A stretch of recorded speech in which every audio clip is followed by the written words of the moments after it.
আমার সত্যি জানতে ইচ্ছে করছে আজকে যে আজকে আপনি এই ঘটনার পরে কি বলবেন? কোন অধিকারে ভারত নিজের জমিতে সে কাঁটাতার দিচ্ছে, নাকি বেড়া দেবে, না পাঁচিল তুলবে, সে নিজের জমিতে দিচ্ছে, সেখানে বাংলাদেশের বর্ডার গার্ড তারা এসে বাধা দিতে এসেছিল কেন? মানে কিসের উস্কানি এটা? পায়ে পা দিয়ে ঝগড়া করার উস্কানি? একটা যুদ্ধ করানোর জন্য একটা সুরসুরি দেওয়া? ভারত তো যুদ্ধ করতে চাইছে না, কোনোভাবে কোনো পদক্ষেপ নিচ্ছে না। এটা কি ধরনের ব্যবহার হলো? এটা কি ধরনের পদক্ষেপ? কি বলবেন আপনি এটাকে? নমস্কার, আমি গর্বিত যে আমার বাংলাদেশে জন্ম হয়েছে এবং বাংলাদেশের বর্ডার গার্ড নিয়ে আমি সম্পূর্ণভাবে গর্বিত এবং আমি এই দেশকে ভালোবাসি। এই দেশের জন্ম আমার শত জন্মের কর্মের ফলে হয়েছে, কারণ বাংলাদেশের মতো একটা শক্তিশালী জন্মগ্রহণ করা একটা ভাগ্যের ব্যাপার, ভারতের মতো একটা দুর্বল দেশে জন্মগ্রহণ করা অন্য ব্যাপার।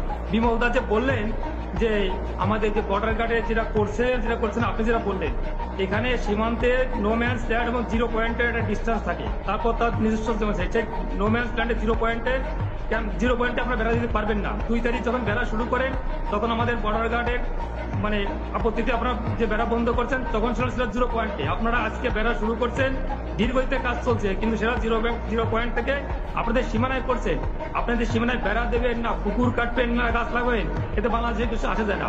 আর বাংলাদেশ নিয়ে আমি যেভাবে বললেন দুর্বল, সরিষা খেতে ট্যাঙ্ক দিয়ে একবারও বলবেন না।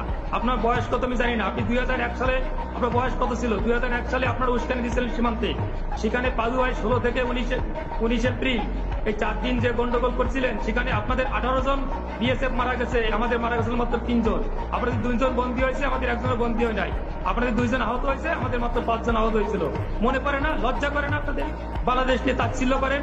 2001 সালে শিক্ষা হয় নাই, 2005 সালে আখাউড়া বর্ডারে গন্ডগোল করছিলেন, সেখানে আমাদের অ্যাসিস্ট্যান্ট কমান্ডার শ্রীমান জীবন কুমার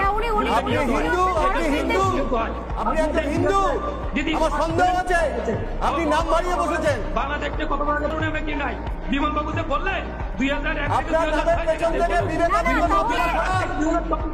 দেখেন